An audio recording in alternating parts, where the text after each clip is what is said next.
What is up, Fins Nation? Jeremiah Hensley back with you. Jay Frog, you might know from Fins in the Sea. Hey, we've been a little light on the Fins in the Sea, but a couple things happened over the last week from the Dolphins I just felt like I needed to weigh in on. You'll get way more in our content we're doing at flteams.com. FL Teams Live every Wednesday. So here's the deal. Loving what's happening, man. There were a lot of parts of the Dolphins that didn't feel like they were broke.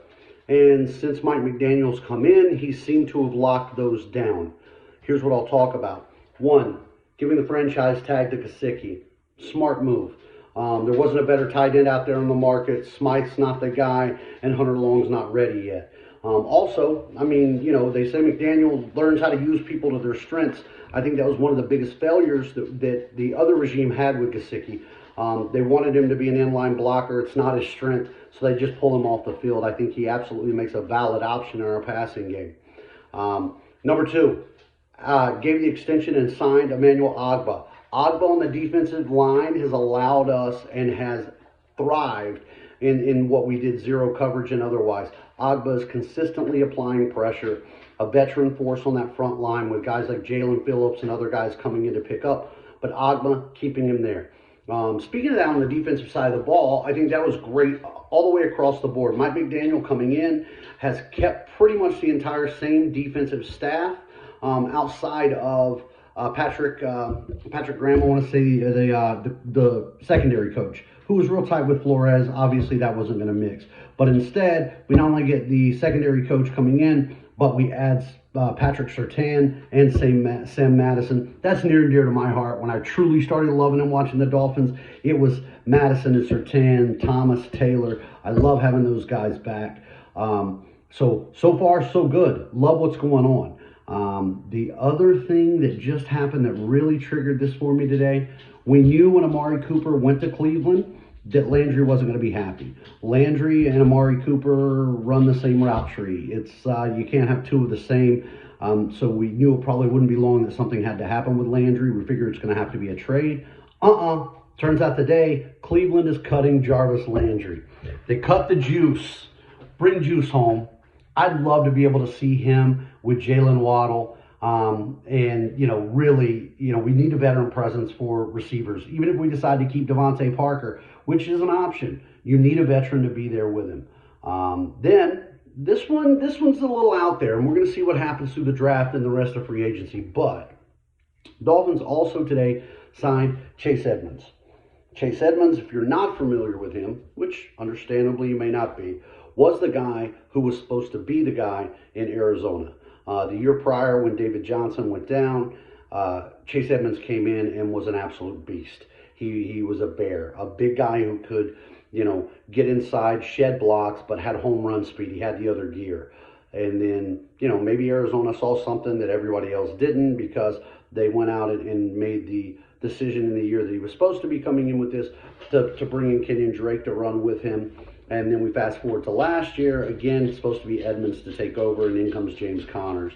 So Arizona obviously didn't think that he was going to be an every down back. For me, it's an upgrade. Someone with size who has played in a system where the running backs become wide receivers. I think adding him to that running back room certainly doesn't help. It's a different aspect of everything. So, in short, Mike McDaniel seems to be coming into the Dolphins, and look, let's not screw up what we had. All in all, this was a team that reeled off 7 straight wins. Most, if not all, of that talent is coming back, and we're adding small pieces around it. So, to me, so far, this is a win. And, it's refreshing because you see new regimes come in all the time, and what they want to do is just flush everybody out. It's all about start over fresh. Now, on the offensive end, we absolutely needed to do that, and we have. Bringing an offensive line coach that has a track record, having an assistant head coach who is also an offensive line guy. And, we seem to forget this too. As Dolphin fans, Miami drafted a lot of offensive linemen in the first and the second round. Here's the thing. Nobody, if you were watching draft experts or anybody who grades drafts or anything else, nobody was really blasting them for it, like, oh, they reached for this guy here. Oh, they shouldn't have done that here. Meaning there was a consensus around the NFL that these men had the talent to be starters and to be impact starters. Given that has not happened. But a lot of things on our offense has not happened. So, yeah, of course we're going to be in play. I think we need to add a veteran piece or two to that line.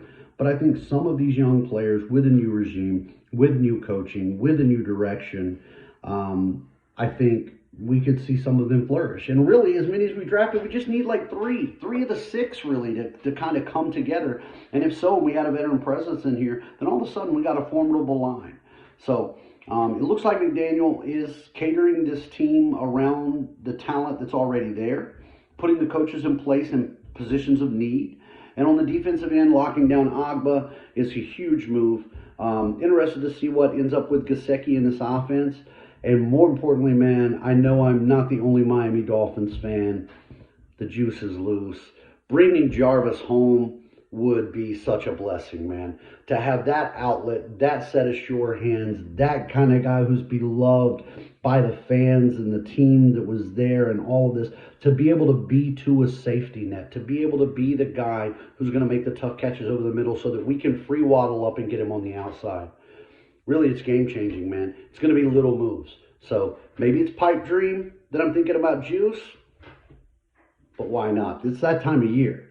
But so far, man, I like that Miami's kept the pieces in place. We weren't a franchise that was completely failing. Everyone would tell you that this Dolphins team was talented enough to make the playoffs. So keeping that talent in place, bringing in people to coach them up.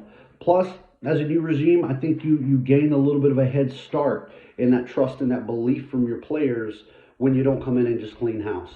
When you come in and you lock down the guys that you saw who were there and put in the time and the effort and are good teammates as far as everyone can see and productive. So when you do that, you gain trust.